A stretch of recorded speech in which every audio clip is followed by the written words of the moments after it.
Hello दोस्तों, नलिन अकादमी शिक्षा मंत्र आप सभी का हार्दिक स्वागत करता है। मुझे उम्मीद है आप सबको 5000 की जो सीरीज चल रही है वो काफ़ी पसंद आ रही होगी और जितने रिलेटेड क्वेश्चन एग्जाम में बन सकते हैं हम आपको परोस रहे हैं। तो आज हम लाए हैं आपके लिए इतिहास के महत्वपूर्ण क्वेश्चन। कहाँ से क्वेश्चन है? भारत में मुस्लिम आक्रमण जो हुआ है इससे बहुत क्वेश्चन बनते हैं। भारत में मुस्लिम आक्रमण, फिर मोहम्मद गजनवी, मोहम्मद गौरी, फिर दिल्ली सल्तनत, उसके बाद मुगल वंश, इसके बहुत सारे क्वेश्चन आपको एग्जाम में देखने को मिलेंगे। अगर आपने प्रीवियस ईयर क्वेश्चन सोल्व किया होगा तो जरूर देखा होगा। तो चलिए आज हम खत्म करते हैं इन सारे क्वेश्चन को। हम खत्म करेंगे आज गुलाम वंश तक, गुलाम वंश तक पढ़ेंगे। उसके बाद अगले स्लाइड में, अगले क्लास में पूरा दिल्ली सल्तनत खत्म करेंगे। तो चलिए शुरू करते हैं अपने पहले क्वेश्चन के साथ। पहला क्वेश्चन है हमारा, भारत पर आक्रमण करने वाला प्रथम मुस्लिम शासक कौन था? ये क्वेश्चन बहुत ही इंपॉर्टेंट है, बहुत बार एग्जाम में आया है कि भारत पे आक्रमण करने वाला प्रथम मुस्लिम शासक कौन था। बहुत लोग को लगता होगा गजनवी था, लेकिन गजनवी नहीं था। 712 ईस्वी में मोहम्मद बिन कासिम ने भारत पर आक्रमण किया था। 712 ईस्वी में मोहम्मद बिन कासिम ने कहाँ आक्रमण किया था? भारत पे। तो भारत पे आक्रमण करने वाला सबसे पहला मुस्लिम शासक कौन हुआ? मोहम्मद बिन कासिम। सिंध विजय की जानकारी किससे मिलती है? तो सिंध विजय की जानकारी मिलती है, चचनामा एक बुक है उससे। सिंध पर आक्रमण के समय वहां का शासक कौन था? तो सिंध पे आक्रमण किसने किया था? मोहम्मद बिन कासिम ने। तो दाहिर उस टाइम का शासक था सिंध का। अरब आक्रमणकारी किस रास्ते से भारत आए? तो बोलन दर्रे से। बोलन दर्रे कहाँ है? बोलन दर्रे आपका अफगानिस्तान के पास। अरब वासियों के पास भारत पर आक्रमण करने का मुख्य उद्देश्य क्या था? तो धन लूटना था, धन लूटना और इस्लाम का प्रचार प्रसार करना। आपके जितने भी मुस्लिम शासक बनेंगे सबका एक धर्म जरूर होता है, इस्लाम का प्रचार प्रसार करना, और धन लूटना तो खैर उसी के लिए तो आए थे। नेक्स्ट है गजनी साम्राज्य। तो गजनी साम्राज्य की स्थापना किसने की थी? तो गजनी साम्राज्य की स्थापना की थी आपकी अलतगिन ने। किसने की थी? अलतगिन ने। तुर्की सरदार था, इसने गजनी साम्राज्य की स्थापना की थी। नेक्स्ट है सुबुक्तगिन कौन था? तो सुबुक्तगिन आपने सुना होगा। अलतगिन का कौन था? गुलाम एवं दामाद। गौर कीजिएगा, गुलाम था और दामाद भी था, यानी इसलिए अपने गुलाम को अपनी बेटी दे दी थी। उस टाइम गुलाम बनने में ये फायदा हुआ करता था। क्या फायदा हुआ था? अपनी बेटी से शादी करवाते थे। तो अगर आपको उस टाइम पैदा होते तो गुलाम बनने में अलग मजा आता। चलिए नेक्स्ट क्वेश्चन है, सुबुक्तगिन गजनी का राजगद्दी पर कब बैठा? तो 977 ईस्वी में सुबुक्तगिन गजनी की राजगद्दी पर बैठा था।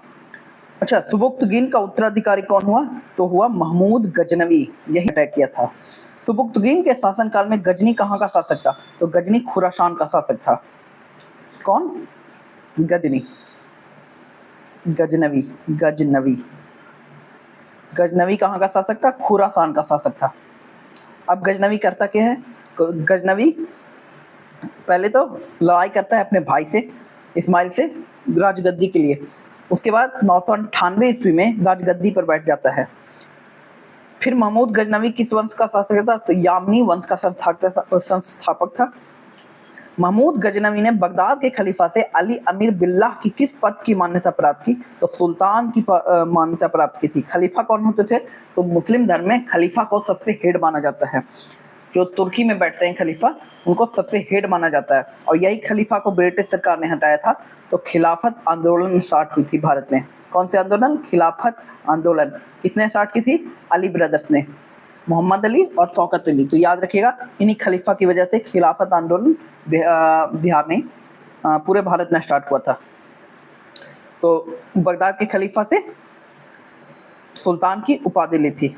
बगदाद के खलीफा से, याद रखिएगा, तुर्की के जो खलीफा होते हैं, तुर्की के जो खलीफा होते हैं उन्हें हेड माना जाता है। महमूद गजनवी ने भारत पर प्रथम आक्रमण किस राज्य के विरुद्ध किया था? तो हिंदू शाही राज्य था काबुल और कंधार में। काबुल और कंधार कहाँ है? अफगानिस्तान का कैपिटल है। तो सोचिए, हिंदू साम्राज्य कहाँ तक था? अफगानिस्तान तक फैला हुआ था। आज हम भारत में सिमट कर रह गए हैं। हिंदू शाही राज्य की राजधानी क्या थी? हिंदू शाही राज्य की राजधानी थी उद्भानपुर, जो वहिंद कहलाता था। महमूद गजनवी ने भारत पर कितनी बार आक्रमण किया? महमूद गजनवी ने भारत पर 17 बार आक्रमण किया था। कितने बार? 17 बार। और इसका सबसे कुख्यात आक्रमण जो था वो था कौन मंदिर? सोमनाथ मंदिर। सोमनाथ मंदिर कहाँ है? गुजरात में है सोमनाथ मंदिर। कहा जाता है ये मंदिर ना 17 बार डिस्ट्रॉय हुआ है और 18वां बार अभी भी बन के खड़ा हुआ है, यहाँ पूजा पाठ होती है। 17 बार डिस्ट्रॉय। सोचिए कि इसी मंदिर को अटैक करने का मुख्य कारण क्या था? यहाँ का धन दौलत, बहुत धन था इसके पास, मंदिर के पास, तो यहाँ का धन दौलत, और दूसरा इस्लाम का प्रचार प्रसार भी करने आया था। तो मंदिर जब तक हटाएगा नहीं तो इस्लाम का प्रचार कैसे होगा? तो इसीलिए सोमनाथ मंदिर को बार बार आक्रमण करता था महमूद गजनवी। महमूद गजनवी का प्रथम आक्रमण कब हुआ था? तो 1000 ईस्वी में हुआ था। कब हुआ था? 1000 ईस्वी में। 1001 ईस्वी में किस हिंदू शाही राजा को महमूद गजनवी ने पराजित किया था? तो जयपाल को महमूद गजनवी ने 1001 ईस्वी में पराजित किया था। जयपाल के बाद गद्दी पर कौन बैठा था? आनंदपाल। और वहिंद का युद्ध हुआ था आनंदपाल और गजनवी के बीच में। कहाँ का? वहिंद का। वहिंद किसकी राजधानी थी? हिंदू शाही राज्य की राजधानी थी वहिंद। नेक्स्ट क्वेश्चन है, महमूद गजनवी ने मुल्तान को कब विजिट किया? तो मुल्तान 1006 ईस्वी में। अब मुल्तान अगर आपको पता नहीं है तो आप क्रिकेट फैन से पूछना मुल्तान क्या होता है। वीरेंद्र सहवाग जी को हमारा मुल्तान का सुल्तान बोला जाता है। वीरेंद्र सहवाग जी को मुल्तान का सुल्तान बोला जाता है। ये मुल्तान है कहाँ? ये पाकिस्तान में एक स्टेडियम है मुल्तान, मतलब पाकिस्तान में एक जगह है, वहाँ एक मुल्तान स्टेडियम है। वीरेंद्र सहवाग ने वहाँ बहुत रन बनाए हैं, तो इसीलिए उन्हें मुल्तान का सुल्तान बोला जाता है। तो महमूद गजनवी मुल्तान को कब विजिट किया था? 1006 में। याद रखिए, विजिट नहीं किया था, विजिट किया था, यानी जीता था। महमूद गजनवी ने थानेसर पर कब अधिकार किया? थानेसर एक जगह है, उस पर अधिकार किया था 1018 ईस्वी में। याद रहेगा आपको, 1018 ईस्वी में। महमूद गजनवी ने कौन सी मुद्रा धारण की थी? तो महमूद गजनवी ने यामिनी उद दौला तथा यामिनी उल मिल्लत मुद्रा धारण की थी। महमूद गजनवी ने सोमनाथ पर कब आक्रमण किया था? यही सोमनाथ गुजरात में है। कब आक्रमण किया था? 1025 ईस्वी में। कब? 1025 ईस्वी में। इंपॉर्टेंट है, याद रखिएगा। 1025 ईस्वी में गजनवी ने सोमनाथ पर आक्रमण किया था। कब? 1025 ईस्वी में। महमूद गजनवी ने सोमनाथ की मूर्ति के टुकड़े करके किसे भेजे थे? तो मक्का मदीना में जो सीढ़ियाँ होती है ना, स्टेयर्स, उन पे बिछा दिया था भगवान शिव के, उनके मूर्ति को तोड़कर यहाँ बिछा दिया गया था मक्का मदीना में। इतना क्रूर आक्रमण था वो। महमूद गजनवी की मृत्यु कब हुई थी? तो 1030 ईस्वी में मृत्यु हो गई थी। 1025 में सोमनाथ पे आक्रमण किया, 1030 ईस्वी में मृत्यु हो गई थी। इसे आप रिलेट कर सकते हो, 5 साल का फर्क है, तो अगर कोई भी याद हो जाएगा आपको तो आप आसानी से दूसरा याद कर लोगे। महमूद गजनवी के समय प्रमुख इतिहासकार कौन था? तो उत्बी था उनका प्रमुख इतिहासकार। उत्बी, क्या नाम था? उत्बी। उत्बी ने कौन सी किताब लिखी थी? किताब उल यामिनी। कौन सी किताब लिखी थी? किताब उल यामिनी। किसने लिखी थी? उत्बी ने। शाहनामा की रचना की थी? तो फिरदौसी ने शाहनामा की रचना की थी। इंपॉर्टेंट क्वेश्चन है, याद रखिएगा। शाहनामा की रचना किसने की? फिरदौसी। शाहनामा की रचना किसने की? फिरदौसी। किताब उल हिंद की रचना किसने की थी? ये भी इंपॉर्टेंट है आपका, VBI। अल बरूनी ने की थी किताब उल हिंद। किताब उल हिंद की रचना किसने की थी? अल बरूनी ने। याद रखिएगा आप। देखिए, उल और अल से याद रख सकते हैं हम। किताब उल हिंद, अल बरूनी। शाहनामा, फिरदौसी, 4 बार पढ़िएगा, याद हो जाएगा। शाहनामा, फिरदौसी। 11वीं सदी के भारत का दर्पण किसे कहा जाता है? तो किताब उल हिंद को कहा जाता है। 11वीं सदी के भारत का दर्पण क्यों कहा जाता है? क्योंकि इसमें 11वीं सदी के भारत का वर्णन है, तो इसलिए 11वीं सदी का भारत का दर्पण बोला जाता है। किसने लिखी है? अभी हमने पढ़ा, उल अल बरूनी। याद रहेगा। अल बरूनी किसके शासनकाल में था? तो महमूद गजनवी के शासनकाल में इतिहासकार था। कौन? अल बरूनी। कौन सी किताब लिखी थी? किताब उल हिंद। आपका क्वेश्चन है एक, आप बताना, मुद्रा राक्षस किसने लिखी है? मुद्रा राक्षस किसने लिखी है? आपको बताना है अर्थशास्त्र किसने लिखी है? आपको बताना है योग मुद्रा के जनक किसे माना जाता है? योग के जनक किसे माना जाता है? ये 3 क्वेश्चन आपके लिए जो है वो होमवर्क है। मुद्रा राक्षस किसने लिखा है, अर्थशास्त्र किसने लिखा है, और योग के जनक किसे माना जाता है। चलिए एक और बताइएगा, योग दिवस कब मनाया जाता है? अल बनूनी का पूरा नाम क्या था? तो अल बनूनी का पूरा नाम था अबू रेहान मोहम्मद। क्या नाम था? अबू रेहान मोहम्मद। अल बनूनी कौन थे? किताब उल हिंद लिखने वाले। महमूद गजनवी ने कहाँ विश्वविद्यालय की स्थापना की थी? तो गजनी में एक विश्वविद्यालय की स्थापना की है महमूद गजनवी ने। सोमनाथ आक्रमण के समय महमूद गजनवी को लगभग कितने हिंदुओं का प्रतिरोध झेलना पड़ा? तो लगभग 50,000 हिंदुओं का प्रतिरोध झेलना पड़ा था, और 50,000 हिंदू को हराकर या इन्हें ये मारकर ये सोमनाथ पे आक्रमण किया था। समझ रहे हो? 50,000। कौन अपने को बुत कृष्ण बुत सिकन बोलता है या मूर्ति का भंजक? कौन बोलेगा? महमूद गजनवी। याद है आपको? शिवलिंग को इसने तोड़कर कहाँ बिठाया था? मक्का मदीना में। मक्का मदीना क्या है? मुस्लिम धर्म का सबसे पवित्र स्थान में से एक है मक्का मदीना। एक और पवित्र स्थान है मुस्लिम धर्म का, यरूशलेम। कहाँ है ये? है इजराइल में। महमूद गजनवी का भारत में अंतिम आक्रमण किसने विरोध किया? तो जाटों के विरुद्ध था महमूद गजनवी का अंतिम आक्रमण। मृत्यु कब हुई थी? 1030 में। महमूद गजनवी का मृत्यु 1030 में। और सोमनाथ पर कब आक्रमण किया? 1025 में। याद रखिएगा।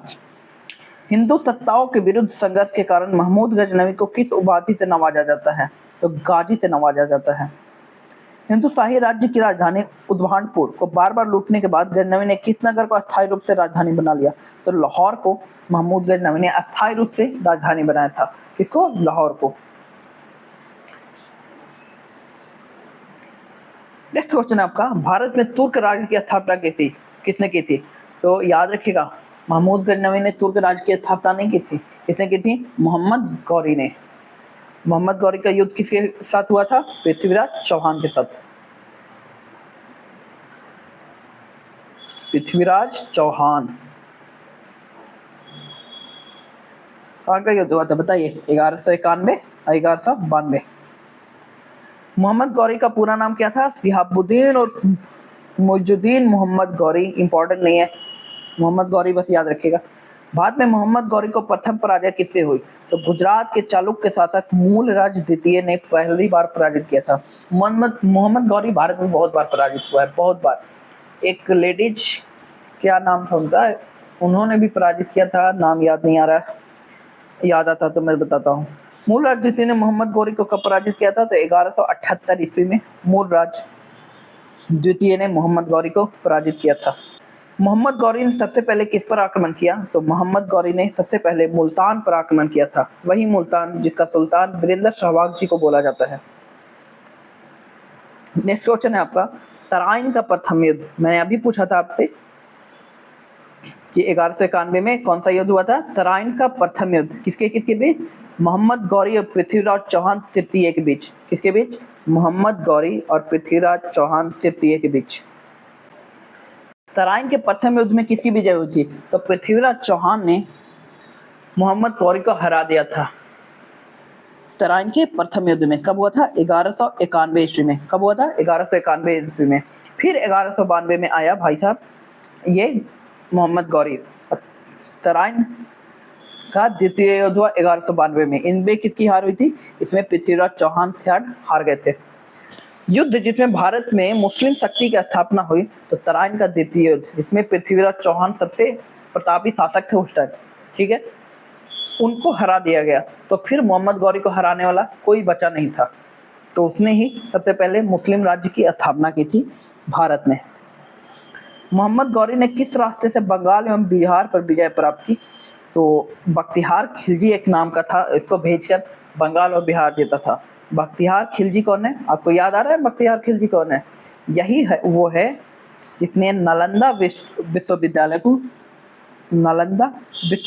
को डिस्ट्रॉय किया था। नालंदा विश्वविद्यालय को डिस्ट्रॉय करने वाला कौन था? बख्तियार खिलजी था आपका। मोहम्मद गौरी की मृत्यु कब हुई थी? तो 1206 ईस्वी में मोहम्मद गौरी की मृत्यु हो गई थी। तराइन के द्वितीय युद्ध में किसने किसको पराजित किया था? तो किसके बीच हुआ था? मोहम्मद गौरी और पृथ्वीराज चौहान, जिसमें पृथ्वीराज चौहान हार गए थे। भारत में मुस्लिम राज्य का संस्थापक मोहम्मद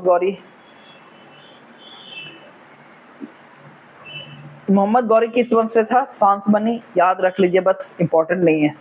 मोहम्मद गौरी और पृथ्वीराज चौहान के बीच विवाद का मूल कारण क्या था?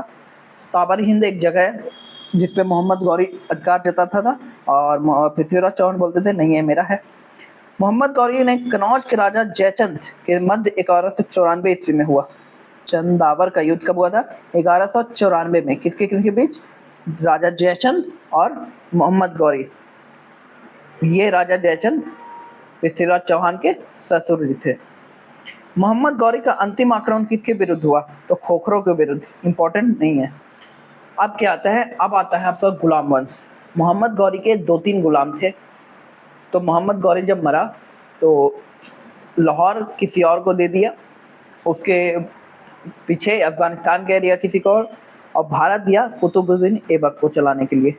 देखिए गुलाम वंश का फायदा, मतलब गुलाम होने का फायदा। देखिए महमूद गजनवी ने, सॉरी महमूद गजनवी नहीं, क्या नाम था? अलबख्तुगीन ने, सुबुक्तगीन जो उसका दामाद था, वो गुलाम ही था, उसको दामाद बना दिया था। यहाँ जो गुलाम था कुतुबुद्दीन ऐबक, उसको पूरा राज्य ही चलाने को दे दिया, पूरा देश दे दिया कि लो अब तुम शासन करो इस पे। तो गुलाम होने के ये फायदे होते थे पहले। तो कुतुबुद्दीन ऐबक ने कौन सा वंश की स्थापना की थी? तो गुलाम वंश की स्थापना की थी। इसीलिए गुलाम वंश की स्थापना की थी क्योंकि वो गुलाम था। मोहम्मद गौरी ने पेशावर कब जीता? तो 1179 ईस्वी में मोहम्मद गौरी ने पेशावर जीता। ऐसे कुतुबुद्दीन ऐबक ने गुलाम वंश की स्थापना नहीं की थी, उसको गुलाम वंश बोला जाता है। इसने की थी मामलुक वंश की।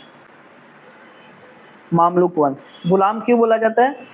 इसको आप ध्यान से पढ़ोगे ना इस वंश को, तो लगभग गुलाम ही शासन करते हुए आए हैं। इसका गुलाम राजा बना, फिर इसका गुलाम राजा बना, तो इसीलिए इसको गुलाम वंश बोला जाता है। मोहम्मद गौरी अपना सैन्य मुख्यालय कहाँ स्थापित करवाया था? पतन में। किस मुस्लिम शासक के सिक्कों पर देवी लक्ष्मी की आकृति बनी है? तो मोहम्मद गौरी के सिक्कों की आकृति पर लक्ष्मी की आकृति बनी हुई है। नेक्स्ट क्वेश्चन देखिए। अब आता है गुलाम वंश सबका। देखिए ये पूरा गुलाम वंश सैयद, लोदी, तुगलक जो हैं वो आते हैं दिल्ली सल्तनत में। दिल्ली सल्तनत कौन कौन आते हैं? गुलाम आते हैं, खिलजी आते हैं आपके, फिर तुगलक आते हैं, सैयद आते हैं, लोदी आते हैं। एक ट्रिक है दिल्ली सल्तनत का। दिल्ली सल्तनत ट्रिक है, जीके तो सॉलिड है, जीके तो सॉलिड है। ये ट्रिक मैंने बताई है। जी से हो गया आपका गुलाम वंश, के से हो गया आपका खिलजी, टी से हो गया आपका तुगलक, एस से हो गया आपका सैयद और एल से हो गया आपका लोदी। तो अगर आपको लिखना है तो ये ट्रिक लिख सकते हैं, आराम से याद आएगा। जीके तो सॉलिड है, आराम से आप गेस कर लोगे कौन सा वंश कब आया था। जीके तो सॉलिड है, बहुत ही आसान है। तो चलिए हम पहले कौन सा वंश है? गुलाम वंश, उसका शुरू करते हैं। और लोदी वंश को हराकर बाबर शासक बना था और मुगल वंश की स्थापना की थी। तो ये सब शुरू कहाँ हुआ था? मोहम्मद गजनवी से। मोहम्मद बिन कासिम बस आक्रमण करके चला गया था, मोहम्मद गजनवी आया, फिर उसके बाद मोहम्मद गौरी आया और मोहम्मद गौरी से लगातार मुस्लिम शासक इंडिया में रहते गए। पूछ रहा है गुलाम वंश की स्थापना किसने की थी? तो गुलाम वंश की स्थापना की थी आपकी कुतुबुद्दीन ऐबक ने। कुतुबुद्दीन ऐबक की मौत कैसे हुई थी? ये क्वेश्चन हमेशा पूछता है, कुतुबुद्दीन ऐबक की मौत कैसे हुई थी? तो पोलो खेलते टाइम, यानी पोलो एक गेम होता है, वो खेलते टाइम चौगान जिसको बोलते हैं, चौगान पहले बोलते थे चौगान, अब बोलते हैं पोलो। तो ये खेलते वक्त ये क्या हुआ कि अपने घोड़ा से नीचे गिर गया और इसकी मौत हो गई थी। कुतुबुद्दीन ऐबक की कब शासन किया? 1206 में। आपको याद होगा मोहम्मद गौरी की मौत कब हुई थी? 1206 में। महमूद गजनवी की मौत कब हुई थी? 1130 में। 1130 था, 1030 था और 1025 में सोमनाथ पे आक्रमण किया था। कुतुबुद्दीन ऐबक का गवर्नर था, तो दिल्ली का गवर्नर बनाया गया था कुतुबुद्दीन ऐबक को। कुतुबुद्दीन ऐबक को किसने सामंत व्यवस्था कर दिया? तो गौर के सुल्तान मोहम्मद गौरी ने बताया कि जाओ तुम दिल्ली पे अब शासन करो, क्योंकि मैं तो जाने वाला हूँ अल्लाह के पास, मुझे 72 हूर मिलने वाली है। ढाई दिन का झोपड़ा नामक विख्यात मस्जिद का निर्माण किसने करवाया? तो ढाई दिन का झोपड़ा नामक विख्यात मस्जिद का निर्माण कराया था आपके कुतुबुद्दीन ऐबक ने। ये ढाई दिन ही नहीं टिका था, बस इसका नाम ढाई दिन है, अभी भी है, आप जाके देख सकते हो। कुतुबुद्दीन ऐबक की शादी किससे हुई थी? तो यालदोज की एक बेटी थी, उसकी शादी, यालदोज भी था मोहम्मद गौरी का दामाद ही, उसकी बेटी से कुतुबुद्दीन ऐबक की शादी हुई थी। कुतुबुद्दीन की मृत्यु लाहौर में किस खेल खेलते हुए? तो चौगान या पोलो खेलते समय गिरकर इसकी मृत्यु हो गई थी। कुतुबुद्दीन ऐबक को अन्य किस नाम से जाना जाता था? लाख बख्श जाना जाता था, क्योंकि वो ये दान बहुत देता था, लाखों रुपए ऐसे ही दान कर देता था, इसलिए इसको लाख बख्श बोला जाता था। राज अभिषेक कहाँ हुआ? 1206 में लाहौर में। कुतुबुद्दीन ऐबक ने अपनी बहन की शादी किससे की थी? तो अपनी बहन की शादी किससे की थी? इल्तुतमिश से। इल्तुतमिश कौन था? एक तो कुतुबुद्दीन का सेनापति था इल्तुतमिश, और दूसरा में कुतुबुद्दीन ऐबक का क्या था? गुलाम था। हाँ, आपने सही जज किया, गुलाम ही था। कुतुबुद्दीन ऐबक का गुलाम था इल्तुतमिश, जिससे अपनी बहन की शादी कुतुबुद्दीन ऐबक ने की थी। कुतुबुद्दीन ऐबक को सुल्तान के रूप में कब मान्यता मिली? तो कुतुबुद्दीन ऐबक को सुल्तान के रूप में 1208 ईस्वी में मान्यता मिली। 1206 में राज्य अभिषेक हुआ था, 1208 में इसको मान्यता दी थी कि हाँ सुल्तान तुम ही हो। किन्हीं कुतुबुद्दीन ऐबक को सुल्तान स्वीकार कर छत्र, राजकीय पताका, मीमारी तथा चटकदार भेंट किसने की थी? तो खलीफा ने। तभी पता चला कि ये सुल्तान की उपाधि किसने दी थी? खलीफा ने दी थी। कुतुबुद्दीन ऐबक को हरित खिलाती की संज्ञा दी गई थी, क्यों? दान बहुत देता था, इसको इसीलिए लाख बख्श भी बोला जाता था। कल हमने पढ़ा था, क्या बोला जाता था? लाख बख्श। ये सब याद रखिएगा, लाख बख्श। बताइए, मोहम्मद गौरी ने कब आक्रमण किया था दिल्ली पे? 1191 में एक युद्ध हुई थी, 1192 में एक युद्ध हुई थी, पृथ्वीराज चौहान और मोहम्मद गौरी के बीच। इसमें पृथ्वीराज जीते। दूसरी युद्ध हुई पृथ्वीराज चौहान और मोहम्मद गौरी के बीच, जिसमें मोहम्मद गौरी की विजय हुई। कहाँ हुई थी ये युद्ध? बताइए आप सब। चलिए हम बढ़ते हैं नेक्स्ट क्वेश्चन की ओर, कि भारत में पोलो का खेल का प्रचलन किसने किया? तुर्कों ने किया था। वही तुर्कों के खेल ने कुतुबुद्दीन ऐबक की जान ले ली। कैसे ले ली? गिर गया था खेलते टाइम। भारत में पोलो खेल का प्रचलन किसने किया? अच्छा, भारत को बोला जाता है 2-3 खेल का प्रचलन के लिए। एक कबड्डी, कबड्डी की शुरुआत भारत से हुई थी। एक शतरंज, जाहिर है दिमाग वाला गेम है तो कोई और देश तो शुरू करेगा नहीं, शतरंज। और एक और बोला जाता है पोलो ही, लेकिन अभी पोलो को कहा जाता है कि पोलो जब शुरुआत ना असम में हुआ था, लेकिन यहाँ पे अभी तुर्को ही नहीं चलता है, तो हम तुर्को ही मानेंगे। पोलो को में ऐसे विवाद है। हसन निजामियम फरख मुदब्बिर की किसका संरक्षण प्राप्त था? तो कुतुबुद्दीन ऐबक का संरक्षण प्राप्त था हसन निजामी को। कुतुबुद्दीन ऐबक का अर्थ क्या है? तो कुतुबुद्दीन ऐबक का अर्थ चंद्रमुखी है। कुतुबुद्दीन ऐबक ने किसकी स्मृति में बनवाया? कुतुब मीनार। कुतुब मीनार किसने बनाया था? कुतुबुद्दीन ऐबक ने। ये पूरा नहीं कर पाया था, ये सिर्फ 4 फ्लोर बनवा पाया था, सिर्फ 4 फ्लोर। किसकी स्मृति में? कुतुबुद्दीन बख्तियार काकी की। ये मुस्लिम धर्म के एक गुरु थे। कुतुबुद्दीन ऐबक का सहायक सिपाह सलार कौन था, यानी मंत्री कौन था? तो बख्तियार खिलजी। ये बख्तियार खिलजी वही था जिसने नालंदा यूनिवर्सिटी को डिस्ट्रॉय किया था। तो नालंदा यूनिवर्सिटी को डिस्ट्रॉय किसने किया था? आपके बख्तियार खिलजी ने।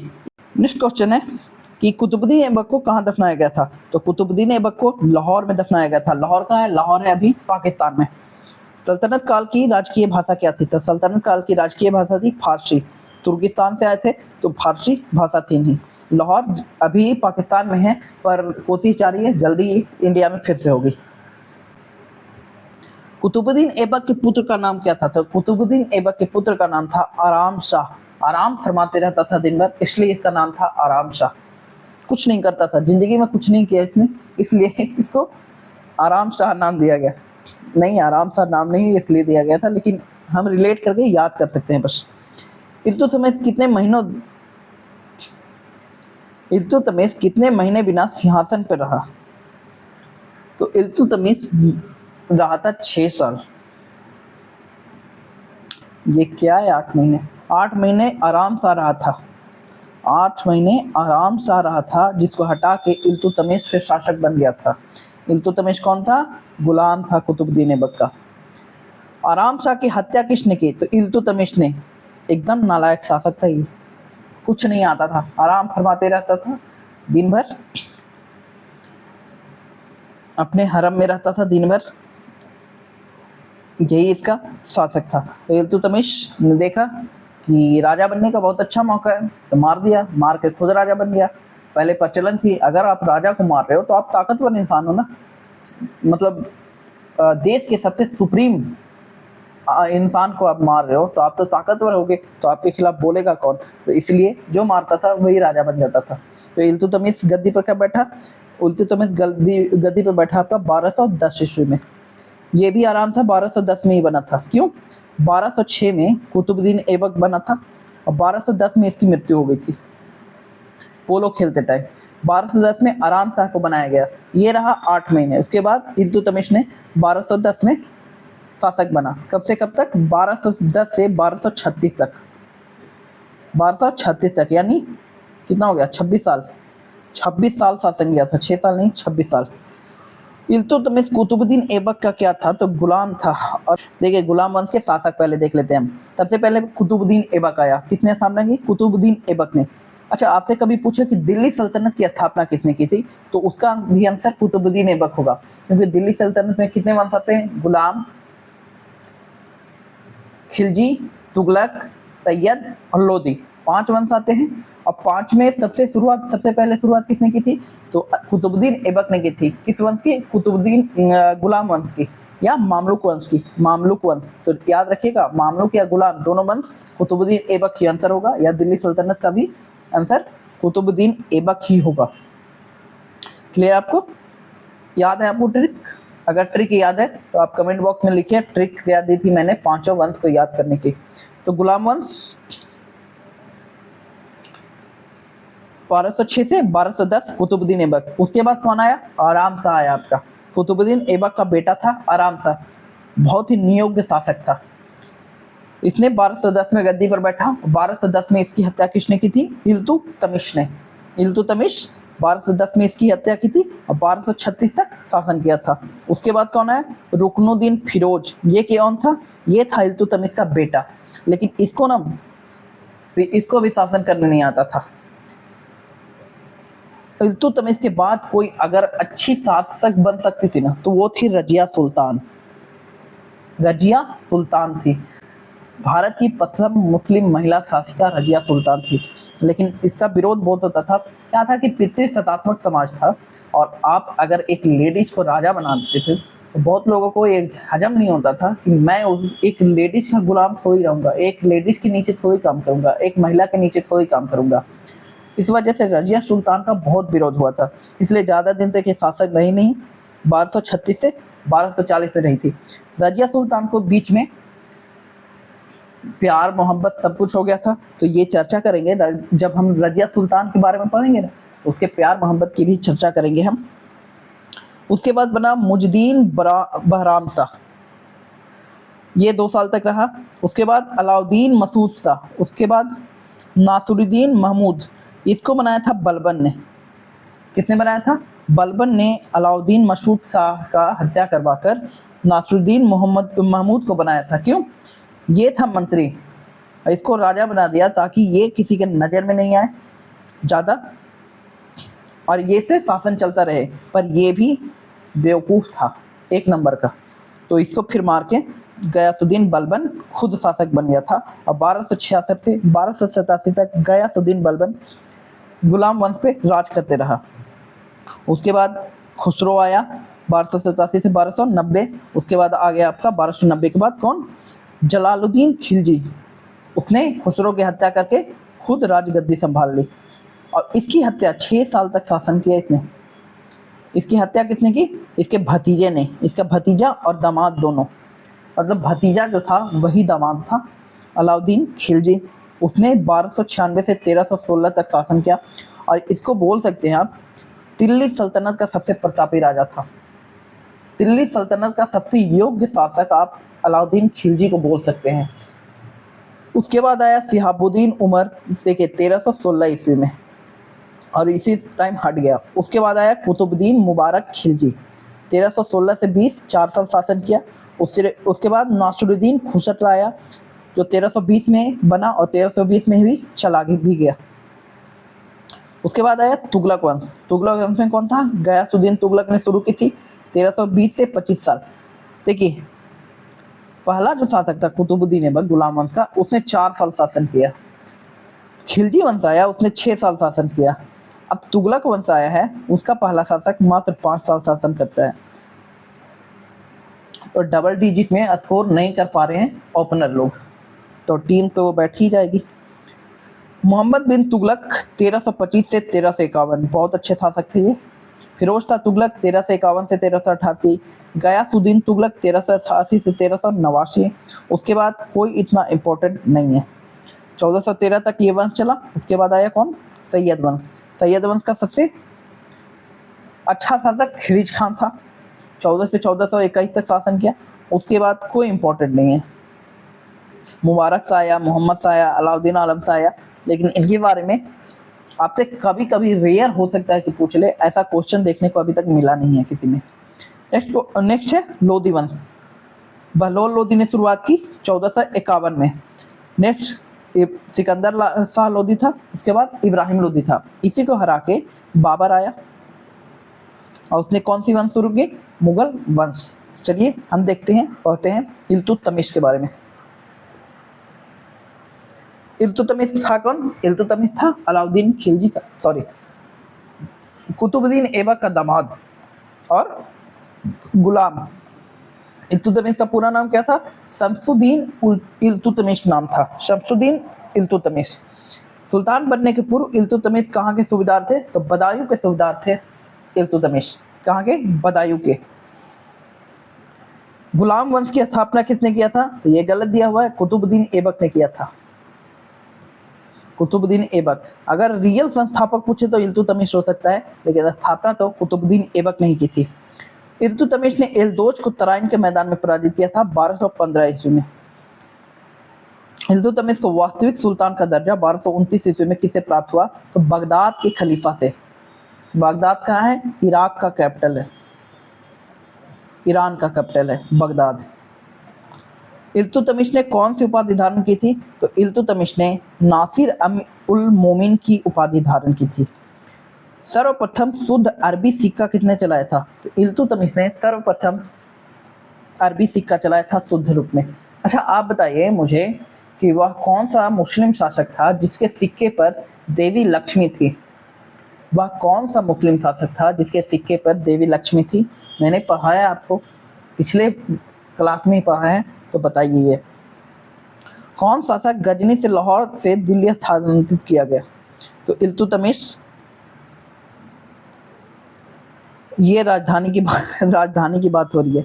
राजधानी दिल्ली बनाया था इल्तुतमिश ने। ख्वाजा मोइनुद्दीन चिश्ती की दरगाह को किसने बनाया? तो इल्तुतमिश ने। मध्य एशिया के मंगोलों के नेता कौन थे? तो मंगोल कौन था? चंगेज खां। बहुत लोग चंगेज खां को मुस्लिम समझते हैं, लेकिन ये मुस्लिम नहीं था, ये मंगोल था। ये एक तरह से आप कह सकते हैं कि शिव जी के उपासक हुआ कर सकते थे, क्योंकि इनके खंडहर जो मिले हैं उसमें त्रिशूल वगैरह सब मिला है, तो कह सकते थे आप ये मुस्लिम नहीं था। चंगेज खां का मूल नाम क्या था? तो तेमुजिन था।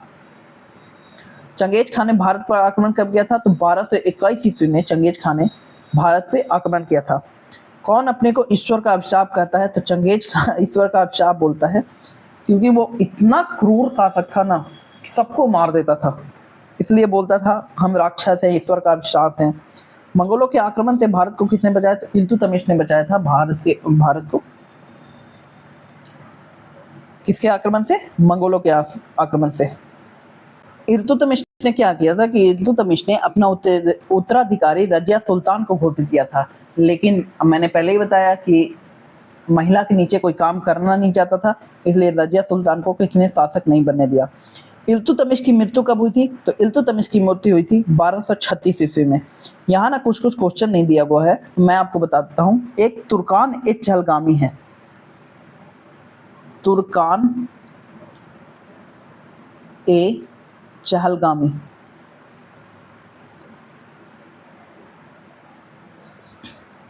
इसकी शुरुआत की थी इल्तुतमिश ने। इल्तुतमिश ने। और ख़त्म किसने किया? ख़त्म किया था बलबन ने। तुर्कान चलगामी क्या था ये? 40 तुर्क सरदारों का दल था। 40 तुर्क सरदारों का दल था। तुर्कान ए चहलगामी इल्तुतमिश ने शुरू किया था। याद रखिएगा, बहुत इंपॉर्टेंट क्वेश्चन है, पूछता है। 40 तुर्क सरदारों का दल किसने तैयार किया था? इल्तुतमिश ने शुरू किया था। नेक्स्ट क्वेश्चन है आपका कि अमीरों के इल्तुतमिश का उत्तराधिकारी किसने बनाया? अमीरों ने। अमीर कौन थे? जो इंपॉर्टेंट मेंबर हुआ करते थे वो लोग, पैसे वाले नहीं, इंपॉर्टेंट मेंबर जो होते थे राज्यसभा में, उन्होंने बनाया था रुकनुद्दीन फिरोज को। यह था रजिया सुल्तान का भाई, रजिया का भाई रुकनुद्दीन। रजिया ने कैसी वस्त्र पहनकर जनता से न्याय मांगा? तो वो लाल वस्त्र पहनकर जनता से न्याय मांगती थी कि भाई उत्तराधिकारी तो हमको घोषित किया गया था, वो बन गया राजा, तो आप हमारी मदद करें। रजिया को कब जनता तथा अमीरों ने गद्दी पर बैठाया? तो 1236 ईस्वी में, क्योंकि रुकनुद्दीन फिरोज वैसा शासक था नहीं जैसा होना चाहिए एक शासक को, तो फिर क्या कह रहा था? तो रजिया ही एक ऑप्शन थी। तो 1236 में रजिया को गद्दी पर बैठा दिया। रजिया ने किसको अमीर आखुर नियुक्त किया? तो अमीर आखुर को इसको नियुक्त किया था रजिया ने, याकूत को। किसको? याकूत को। अभी ये याकूत कौन था? मैं बताता हूँ आपको याकूत कौन था। याकूत था रजिया सुल्तान का लवर, जिसको आप बॉयफ्रेंड भी बोल सकते हो। तो रजिया सुल्तान याकूत से प्यार करती थी, लेकिन ये प्यार धीरे धीरे बढ़ा तो लोगों को पसंद नहीं आया। याकूत गुलाम था और रजिया शासिका थी, तो एक शासिका एक गुलाम से कैसे प्यार करती थी? अगर एक शासक होता तो वो गुलाम से कुछ भी करवा सकता था, ये चलता है, लेकिन एक शासिका थी, वो गुलाम से कैसे प्यार करती थी? तो ये किसी को मंजूर नहीं हुआ। तो रजिया सुल्तान याकूत से प्यार करती थी, तो याकूत को ना फिर मरवा दिया गया, याकूत को अलग कर दिया गया। तो रजिया के खिलाफ क्या हुआ? विद्रोह हुआ कि भाई ऐसे कर सकती हैं आप शासिका हैं, आपका एक गुलाम के साथ कैसे हो सकता है संबंध? तो इस विद्रोह को दबाने के लिए रजिया ने क्या किया? रजिया ने विवाह कर लिया। किससे? अल्तुनिया से। अल्तुनिया कौन था? अल्तुनिया था भटिंडा के गवर्नर। कौन था? भटिंडा। भटिंडा भी पंजाब में है, वहां का गवर्नर था अल्तुनिया। इसी से शादी कर लिया रजिया सुल्तान ने। अब बराबर बराबर की होगी। रजिया को सिंहासन से हटा दिया गया था, अल्तुनिया से विवाह किया था उसने, लेकिन सिंहासन से हटा दिया गया था। तो सिंहासन वापस पाने के लिए अल्तुनिया और रजिया सुल्तान ने मिलकर लड़ाई लड़ी सिंहासन के लिए, लेकिन वो हार गए। उसके बाद क्या किया गया कि रजिया सुल्तान और अल्तुनिया जा रहे थे कहीं, तो जंगल में इनकी हत्या कर दी गई। किसने की? डाकुओं ने हत्या कर दी। किसने करवाया था? बहराम शाह ने करवाया था। किसने? बहराम शाह ने। दिल्ली सल्तनत की प्रथम तुर्की महिला शासक कौन थी? तो रजिया सुल्तान थी दिल्ली सल्तनत की प्रथम महिला शासक। रजिया को अब्दस्त कर तुर्की सरदार ने किसे दिल्ली पर गद्दी पर बैठाया था? तो बहराम शाह को बैठाया था। ये तुर्की सरदार जो थे 40 वाले, इसकी शुरुआत किसने की थी? इल्तुतमिश ने, और उन्होंने इल्तुतमिश की बेटी को ही खत्म कर डाला। सुल्तान का अधिकार कम करने के लिए कौन सी नए पद का गठन किया गया था? तो नायाब नमक किया था। इसने किया था बलबन ने। बलबन। प्रथम नायब किसे नियुक्त किया गया था? तुगरिल को। बहराम शाह के पश्चात दिल्ली के तुर्की सरदार ने किसे सुल्तान बनाया? तो अलाउद्दीन महसूद शाह को। मसूद शाह का उत्तराधिकारी कौन बना? नसरुद्दीन महमूद। और नसरुद्दीन महमूद को किसने बनाया था? बलबन ने बनाया था। मसूद शाह ने अपना अमीर हाजिब किसे बनाया था? तो बलबन को बनाया था, और बलबन का वास्तविक नाम था बहाउद्दीन बलबन, मियां बहाउद्दीन बलबन। बलबन ने मसूद शाह के स्थान पर नासिरुद्दीन महमूद को सुल्तान कब बनाया था? 1246 ईस्वी में।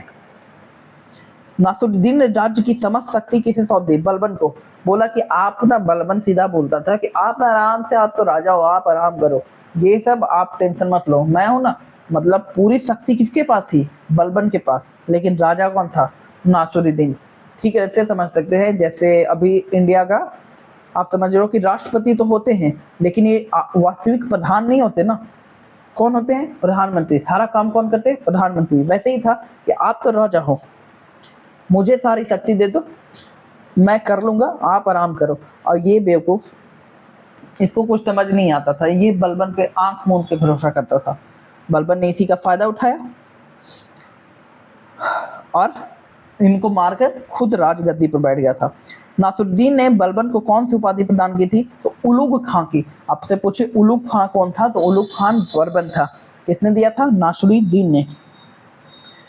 बलबन ने अपनी पुत्री का विवाह किससे किया? सुल्तान नासरुद्दीन से। अब आपको समझ में आ रहा होगा कि नासरुद्दीन अंधा होकर भरोसा क्यों करता था, मतलब आंख मूंद के भरोसा क्यों करता था बलबन पे। ससुर पे कौन नहीं भरोसा करेगा? अगर आपके ससुर को बोल दे, आप, हो सकता है आपकी मजाल है कि आप मना करते आप। अच्छा, शादी भी नहीं होगी ना बहुत लोगों की, आपको तो पता भी नहीं चलेगा, लेकिन आसपास की स्थिति देख के आपको पता चल रहा होगा कि नहीं मना कर सकते। तो क्या किया बलबन ने? अपनी बेटी दी, बदले में राज्य ले लिया। बलबन ने किससे समझौता कर पंजाब में शांति स्थापित की थी? तो मंगोल नेता हलाकू से। हलाकू कौन था? मंगोल नेता था। मंगोल का चंगेज खान, याद रखिएगा, चंगेज खान। नासरुद्दीन महमूद की मृत्यु के बाद उसका उत्तराधिकारी कौन बना? बलबन बना था। कब? 1265 ईस्वी में। गयासुद्दीन बलबन के नाम से बैठा था वो। गयासुद्दीन बलबन किस जाति का था? इलबारी जाति का। इंपॉर्टेंट नहीं है। बलबन को किसने खरीद कर दिल्ली लाया था? तो बलबन को किसने खरीद कर दिल्ली लाया था? यानी बलबन गुलाम था। पहले क्या होता था, आदमी की खरीद बिक्री होती थी, तो उसमें गुलाम खरीदे जाते थे। तो बलबन को खरीद कर ख्वाजा जमालुद्दीन बशीरी ने दिल्ली लाया था। रजिया के शासन काल में भी बलबन था। सोचिए, रजिया कब थी और बलबन उस टाइम में था। अमीर शिकार नाम का था। इल्तुतमिश द्वारा 40 दल को किसने समाप्त किया था? बलबन ने। इल्तुतमिश द्वारा 40 दल, 40 तुर्क सरदारों का दल, इसको बलबन ने समाप्त कर दिया था। क्यों किया था? इसको तो फायदा ही होता कि मेरे पास 40 तुर्क सरदार हैं, मैं राजा हूँ, वो अटैक कर दे। क्योंकि बलबन जाति अलग थी, तो ये 40 तुर्क जो सरदार थे इसे राजा नहीं मानते थे, तो कभी भी विद्रोह कर सकते थे। तो विद्रोह करे, इससे अच्छा है उन्हें खत्म ही करवा दो। बलबन बहुत योग्य शासक था, उसको पता था कहाँ मेरा वीक पॉइंट है, कहाँ मेरा स्ट्रॉन्ग पॉइंट है। तो बलबन ने क्या किया? 40 तुर्क सरदारों को ही खत्म करवा दिया। मेवाड़ियों के विद्रोह का दमन किसने किया था? तो वही बलबन आपके मेवाड़ियों का विद्रोह का दमन करने वाला था। फारस के प्रसिद्ध कवि अमीर खुसरो था। अमीर हसन किसके दरबार में रहते थे? अमीर खुसरो बलबन के दरबार में रहते थे। बलबन ने अपने विरोधियों के प्रति कौन सी नीति अपनाई थी? तो लौह एवं रक्त की। किसकी? लौह एवं रक्त की। या तो मान जाओ या काट डालेंगे। लौह एवं रक्त की, एकदम मार दो, जाके सीधा मार दो। अगर विरोधी है मार दो जाके सीधा, कोई समझौता नहीं। किस सुल्तान ने जिलाल इलाही पदवी धारण की थी? तो बलबन ने जिलाल इलाही की पदवी धारण की थी। बलबन खुद को किसका वंशज बताया? तो बलबन खुद को अफगान के गिलजी वंश का, नोट खिलजी वंश, ये गिलजी वंश का वंशज बताया था। बलबन की सबसे प्रिय नीति कौन सी थी? तो न्याय की नीति थी। बलबन की मृत्यु कब हुई? 1286 ईस्वी में। कब हुई? 1286 ईस्वी में। कब गद्दी पर बैठा था? 1265 ईस्वी में। कब मृत्यु हो गई? 1286 ईस्वी में। बलबन का उत्तराधिकारी कैकुबाद हुआ, जो इंपॉर्टेंट नहीं है। कैकुबाद का संरक्षण था जलालुद्दीन फिरोज खिलजी। यहाँ से आपकी खिलजी वंश की शुरुआत हुई थी। गुलाम वंश में अभी बहुत सारे क्वेश्चन हैं जो इसमें दिए हुए नहीं है, मैं आपसे अलग से वीडियो बना दूंगा उसके लिए। जैसे तुर्कान चहलगामी था 40 सरदारों का, वैसे नहीं दिया था। कैकुबाद की मृत्यु जलालुद्दीन खिलजी ने हत्या कर दी थी। गुलाम वंश का अंतिम शासक कौन था? शमसुद्दीन क्यूमर्स।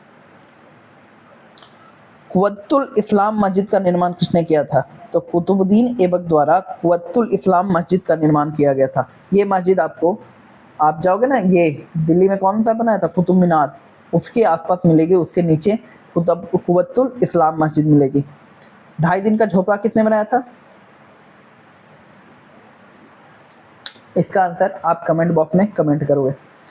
तबकात ए नाशरी पुस्तक के लेखक कौन थे? VVI क्वेश्चन है, याद रखिएगा। मिनहाज उस सिराज एक नाम का कवि थे जो तबकात ए नाशरी पुस्तक के लेखक थे। इक्ता प्रथा किसने चलाई थी? तो इक्ता प्रथा चलाई थी इल्तुतमिश ने। इक्ता प्रथा किसने चलाई थी? इल्तुतमिश ने। कुतुब मीनार के कार्य को किसने पूरा किया? तो कुतुब मीनार के मैंने अभी बताया कि 4 ही फ्लोर बना पाया था कुतुब नेबर, तो इल्तुतमिश ने उसको पूरा करवाया था, क्योंकि आखिर में तो दामाद ही था ना। नेक्स्ट क्वेश्चन है, अलाई दरवाजा का निर्माण किसने कराया था? तो अलाई दरवाजा का निर्माण कराया था अलाउद्दीन खिलजी ने, लेकिन वो कुतुब मीनार के ही, तो मतलब 4-5 शासक मिलके कुतुब मीनार में ही अटके रह गए थे लोग। किसने कुरान खां यानी कुरान पाठ करने वाले कहा जाता है? तो कुतुबुद्दीन ऐबक को कुरान पाठ करने वाला बोला जाता है। माफ कीजिएगा। किस सुल्तान कालीन शासकों को मंगोलों ने होनी आनाश II के नाम से पुकारा? तो बलबन को। किस पहला सुल्तान कौन था जिसने दोजख के आर्थिक महत्व को समझा? तो इल्तुतमिश था। तुर्कान एक चेलगामी यानी चालीसा दल की गठन किसने की थी? इल्तुतमिश ने। किस चालीसा दल क्या थी? तुर्क सरदारों का दल था। किसके दरबार में सिजदा या पैबोस को प्रथा चली थी? सिजदा या पैबोस क्या था? सिजदा या पैबोस था कि अगर सम्राट यानी राजा सामने आए तो आप घुटनों पे बैठ के झुक के उन्हें प्रणाम करो, ये था सिजदा। और पैबोस क्या था? उनके पैरों को चूमना था। आके राजा से कुछ विनती करते हो तो उनके पैरों को चूमो। सोचो, एक राजा जिसके पैरों को चूमना पड़ता था पहले, वो था बलबन। तो कभी आपसे पूछे कि सिजदा या पैबोस प्रथा की किसने शुरुआत की थी? तो बलबन ने। ये क्वेश्चन बहुत इंपॉर्टेंट है। मैं जो इंपॉर्टेंट क्वेश्चन है मैं आपको बता दे रहा हूँ, उस पर खास ध्यान दीजिएगा। ये क्वेश्चन आएंगे ही आएंगे। सिजदा एंड पैबोस यानी सिजदा मतलब आपने एक गाना भी सुना होगा, ये माय नेम इज खान में गाना है सजदा। सजदा का वही मतलब होता है घुटनों पे बैठ के प्रणाम करना। पैबोस क्या है? पाँव को चूमना, पाँव को किस करना, पाँव को चूमना। फारसी नीति विवाद पर आधारित नव वर्ष उत्सव की प्रारंभ किसने करवाई? तो बलबन ने करवाई। फारसी नीति विवाद पर आधारित नव वर्ष उत्सव की प्रारंभ बलबन ने। किसने कहा था कि राजा धरती पर ईश्वर का प्रतिनिधि होता है? तो बलबन ने कहा था। क्यों? ताकि उसको इज्जत मिले। पैबोस कैसे करता है? कोई पैरों को क्यों चूमेगा आपके? आप बोलोगे कि मैं ईश्वर का प्रतीक हूँ, तभी तो आके आपके जो बोलिए वो कर देगा। इसीलिए इसने बोला था कि राजा जो होता है वो धरती पर ईश्वर का प्रतीक होता है। तो सबसे पहले खिलजी वंश का संस्थापक, खिलजी वंश का संस्थापक कौन था? तो अलाउद्दीन खिलजी का नाम सुना होगा आपने। उसका चाचा था खिलजी वंश का संस्थापक, जिसका नाम था जलालुद्दीन फिरोज खिलजी। क्या था? जलालुद्दीन फिरोज खिलजी। खिलजी वंश क्या था अपना? ये बकवास है। खिलजी किस वर्ग के थे? तो सवारी वर्ग के थे। किसने किली के राजमहल में अपने राजनीतिक जीवन की शुरुआत की? तो जलालुद्दीन खिलजी ने किली के राजमहल में अपने राजनीतिक जीवन की शुरुआत की थी। बालब ए वकूफ शीर्षक रखने वाला दिल्ली का सुल्तान जलालुद्दीन खिलजी था। दिल्ली सल्तनत का प्रथम शासक कौन था जो हिंदू जनता के प्रति उदार दृष्टिकोण रखता था? तो वो भी आपका जलालुद्दीन खिलजी ही था। इसके बाद कौन आता है? इसके बाद आता है अलाउद्दीन खिलजी। आप कह सकते हैं कि दिल्ली सल्तनत का सबसे योग्य शासक अलाउद्दीन खिलजी था। जलालुद्दीन खिलजी की हत्या उसके भतीजे अलाउद्दीन खिलजी ने 1296 ईस्वी में कर दी थी। कब की थी? 1296 ईस्वी में जलालुद्दीन खिलजी की हत्या अलाउद्दीन खिलजी ने कर दी थी। उसका भतीजा था अलाउद्दीन खिलजी, उसका दामाद भी था अलाउद्दीन खिलजी, यानी भतीजा और दामाद दोनों था अलाउद्दीन खिलजी। जलालुद्दीन की बेटी से अलाउद्दीन खिलजी ने निकाह किया था। अलाउद्दीन खिलजी के बचपन का नाम क्या था? तो ये क्वेश्चन इंपॉर्टेंट है। अलाउद्दीन खिलजी के बचपन का नाम था अली गुरशप। ये क्वेश्चन आता है एग्जाम में, बहुत सारे एग्जाम में ये आया है, तो याद रखिएगा। अलाउद्दीन खिलजी के बचपन का नाम अली गुरशप था।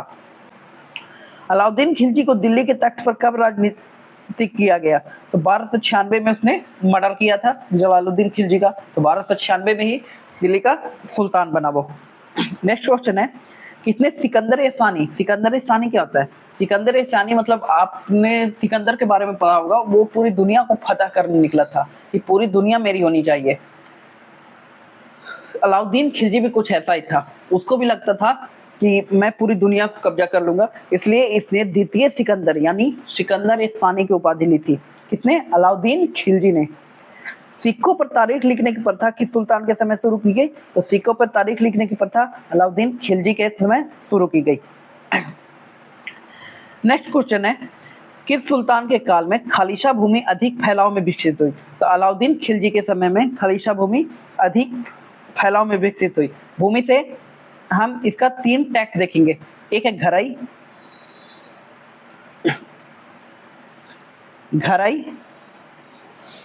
एक है जजिया कर और एक है खराज। ये 3 टैक्स आपसे पूछे कि 3 प्रकार के टैक्स किस दिल्ली के शासन के टाइम आया, तो आप सीधा आंसर अलाउद्दीन खिलजी मानिएगा। घराई क्या था? आपके घर का टैक्स लगाया जाता था। अगर आपका घर है अपना तो उस पर टैक्स देना पड़ेगा आपको। जजिया क्या होता था? अगर आप गैर मुस्लिम हैं, मुस्लिम नहीं है, तो आपको टैक्स देना पड़ेगा। मतलब हिंदू ही थे, मे बी हिंदू ही थे ज़्यादा, तो उन्हें टैक्स देना पड़ेगा, क्योंकि सिख धर्म तो उस टाइम था नहीं, तो बचा क्या? हिंदू ही बचा, तो हिंदू ही थे। खराज क्या था? खराज था भूमि पर कर। भूमि पर कर ये गैर मुस्लिम पर लगाया जाता था। मतलब मुस्लिमों को टैक्स देने की बहुत सी छूट थी। किसके समय? अलाउद्दीन खिलजी के समय। अच्छा, आपसे पूछे कि मंडी को संचालन सही तरीके से करवाने के लिए किस शासक उत्तरदायी था? तो अगर मंडी वंडी का बात है तो सीधा अलाउद्दीन खिलजी मानिएगा। इसने मंडी व्यवस्था बहुत अच्छी की थी। क्या की थी कि बाजार में जो कंपटीशन होता है ना, कि अगर जैसे किसी चीज का मूल्य, मान लीजिए प्याज है, प्याज का मूल्य 40 रुपए किलो है और आप 50 रुपए बेच रहे हैं, तो यही देखने के लिए अलाउद्दीन खिलजी ने कि कोई दाम बढ़ा के तो नहीं बेच रहा है, एक बाजार के अधीक्षक को घोषित किया था, जिसको साहने मंडी बोला जाता था। साहने मंडी। वो क्या करता था?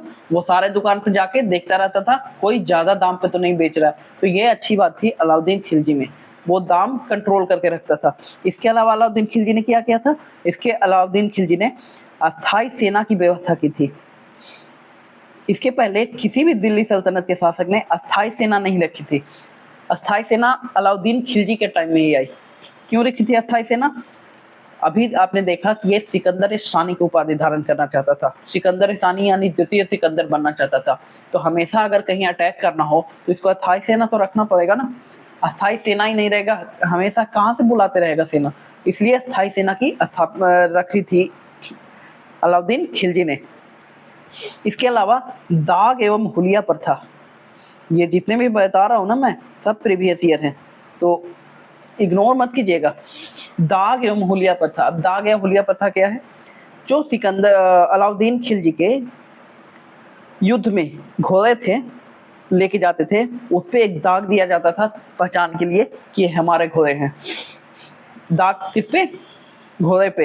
हुलिया क्या था? सैनिकों को एक विशेष प्रकार की हुलिया पहनाई जाती थी, मतलब एक विशेष प्रकार का एक मुकुट, कवच ये बनाया जाता था ताकि पता चले कि वो मेरे सैनिक है। तो दाग एवं हुलिया प्रथा की शुरुआत किसने की थी? अलाउद्दीन खिलजी ने की थी।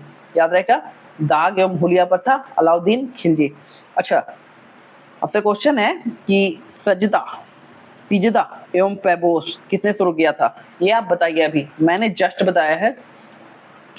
सिजदा एवं पैबोस की शुरुआत किसने की थी? तो कमेंट बॉक्स में बताइए सिजदा एवं पैबोस की शुरुआत किसने की थी। माफ कीजिएगा। मलिक काफूर, एक नाम इंपॉर्टेंट, बहुत इंपॉर्टेंट, मलिक काफूर। मलिक काफूर। अब इससे क्या क्या जी के बनते हैं? ये था सबसे पहले अलाउद्दीन खिलजी का गुलाम था। पहले गुलाम खरीदे जाते थे, तो अलाउद्दीन खिलजी ने भी मलिक काफूर को खरीद के लाया था, गुजरात से खरीद के लाया था। इसके अलावा मलिक काफूर अलाउद्दीन खिलजी का प्रेमी भी था। जी हाँ, आपने सही सुना। They love each other, they are lovers, true lovers. Valentine day भी मनाते थे रोज लाल गुलाब देके। तो मलिक काफूर क्या था? गुलाम था, प्रेमी था। इसके अलावा सेनापति था। क्या था? सेनापति था अलाउद्दीन खिलजी का, दक्षिण विजय के लिए। दिल्ली सल्तनत का शासक था अलाउद्दीन खिलजी, जिसने पहली बार दक्षिण में पताका फहराया था अपना। किसके दम पर? यही मलिक काफूर के दम पे। यही सेनापति था जिसको दक्षिण विजय के लिए भेजा था मलिक काफूर को। तो कभी क्वेश्चन आए, कभी क्या आएगा ही क्वेश्चन आएगा कि अलाउद्दीन खिलजी ने दक्षिण विजय के लिए किसे भेजा था, तो आंसर आ जाएगा आपका मलिक काफूर को। किसको? मलिक काफूर को। कौन था? गुलाम था, प्रेमी था, सेनापति था। और यही मलिक काफूर आगे चल के अलाउद्दीन खिलजी के बाद राजा भी बनेगा। मलिक काफूर के बाद शासक कौन बना? देखिए, मलिक काफूर राजा बन जाता है, उसके बाद शासक शहाबुद्दीन उमर बना। खिलजी के आदेश को किसने माना था? तो मुबारक खिलजी ने खिलजी के आदेश को नहीं माना था। कौन से खिलजी के? अलाउद्दीन खिलजी के। किस सुल्तान ने एक नया मंत्रालय दीवान ए रियासत शुरू की? तो दीवान ए रियासत क्या थी? वाणिज्य मंत्रालय थी। रियासत से आप याद रख सकते हैं, रियासत यानी वाणिज्य यानी इकोनॉमी। इकोनॉमी की शुरुआत किसने की थी? अलाउद्दीन खिलजी ने की थी। अलाउद्दीन खिलजी के समय कवि कौन थे? तो अमीर खुसरो थे अलाउद्दीन खिलजी के समय, जिसने तुगलकनामा की रचना की थी। तुगलकनामा यानी तुगलकों की कहानी थी। खिलजी के बाद तुगलक आएंगे। नेक्स्ट क्वेश्चन देखिए। नेक्स्ट क्वेश्चन है आपका, मुबारक खिलजी ने कौन सी उपाधि धारण की थी? तो उल इलाम या खिलाफत उल अला की उपाधि मुबारक खिलजी ने धारण की थी। कभी कभी राज दरबार में चित्रों का चटक पहचान करा जाता था। मुबारक खिलजी, ना लैंग्वेज समझ में आ रहा है ना कुछ और समझ में आ रहा है, तो इसको इग्नोर कीजिए। मुबारक खिलजी की हत्या किसने की थी? खुसरो खान ने की थी। खुसरो शाह के बाद दिल्ली का शासक कौन बना? तो खुसरो शाह के बाद मारने के बाद गयासुद्दीन तुगलक बना, और इसने क्या की? तुगलक डायनेस्टी की शुरुआत की। तुगलक डायनेस्टी याद रहेगा। आपने एक मूवी देखा होगा पद्मावत। पद्मावत, इसमें अलाउद्दीन खिलजी का रोल किसने प्ले किया है? रणवीर सिंह ने। आप देखिएगा उसमें मलिक काफूर को भी दिखाया गया है और अच्छे से वर्णन भी किया गया है मलिक काफूर कैसे प्रेमी था उसका। चलिए आप पढ़ते हैं हम लोग तुगलक। तुगलक, तो तुगलक वंश के संस्थापक कौन थे? तुगलक वंश के संस्थापक थे आपके गयासुद्दीन तुगलक जी। कौन थे? गयासुद्दीन तुगलक। कब स्थापना की? 1320 ईस्वी में। 1320 ईस्वी में आपके तुगलक वंश की स्थापना किसने की थी? गयासुद्दीन तुगलक में। सबसे पहले कौन सा आया? गुलाम वंश, उसके बाद खिलजी वंश, उसके बाद तुगलक वंश, उसके बाद क्या आएगा? सैयद, उसके बाद लोदी। ठीक है, जीके तो सॉलिड है। नेक्स्ट क्वेश्चन देखिए, गयासुद्दीन तुगलक का वास्तविक नाम क्या था? तो गाजी मलिक बोला जाता था गयासुद्दीन तुगलक को। गयासुद्दीन तुगलक ने कितने बार मंगोल आक्रमण को विफल किया? तो मंगोल आक्रमण को 29 बार विफल किया था। रिकॉर्ड है, 29 बार किसी ने नहीं किया। अलाउद्दीन खिलजी ने भी किया था, लेकिन 29 बार रिकॉर्ड है गयासुद्दीन तुगलक का।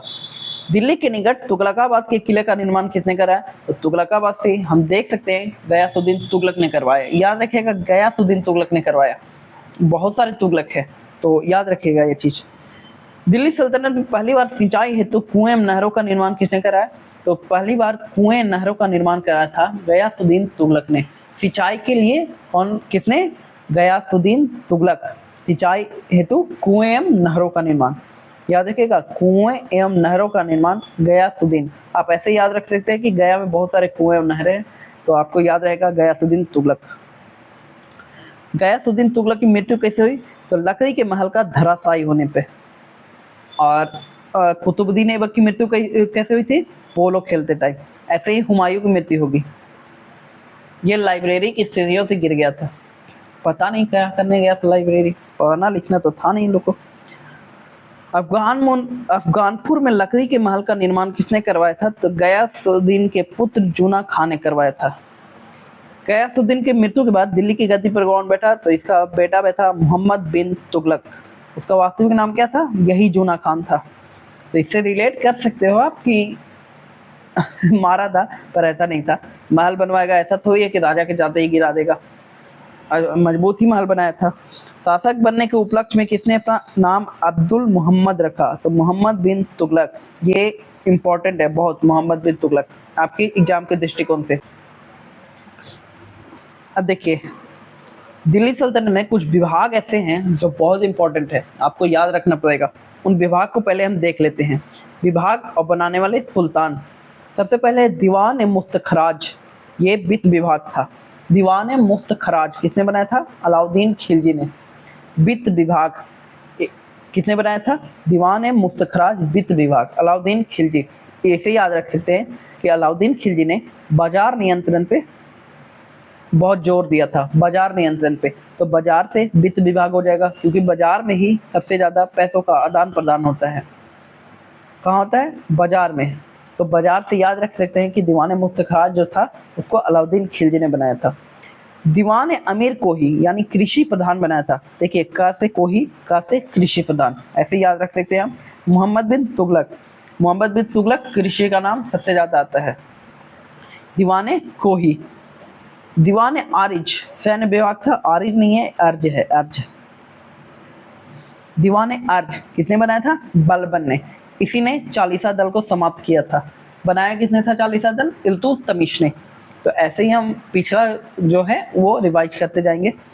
आपको बस याद कराने का मैं कोशिश करूंगा, कैसे भी बात आपको याद होना चाहिए। दीवान बंदगाह, दीवान बंदगाह किसने बनाया था? फिरोज था तुगलक ने। क्या था? ये था गुलामों का एक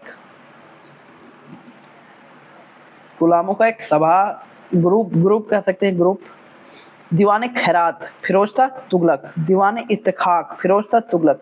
तो ये तो इंपॉर्टेंट नहीं है, लेकिन दीवान खैरात, दीवान बंदगाह इंपॉर्टेंट है, दीवान अर्ज इंपॉर्टेंट है, दीवान कोही इंपॉर्टेंट है, दीवान मुस्तखराज इंपॉर्टेंट है। तो आप एक बार फिर से देख लीजिएगा। नेक्स्ट क्वेश्चन देखिए। नेक्स्ट क्वेश्चन है, दिल्ली सल्तनत के सभी सुल्तानों में सर्वाधिक शिक्षित, विज्ञान और योग्यता मुक्त कौन था? तो मोहम्मद बिन तुगलक था। कौन था? सर्वाधिक शिक्षित था मोहम्मद बिन तुगलक। मोहम्मद बिन तुगलक के शिक्षक कौन थे? तो मौलाना रुकनुद्दीन अहमद थे। कौन थे? रुकनुद्दीन।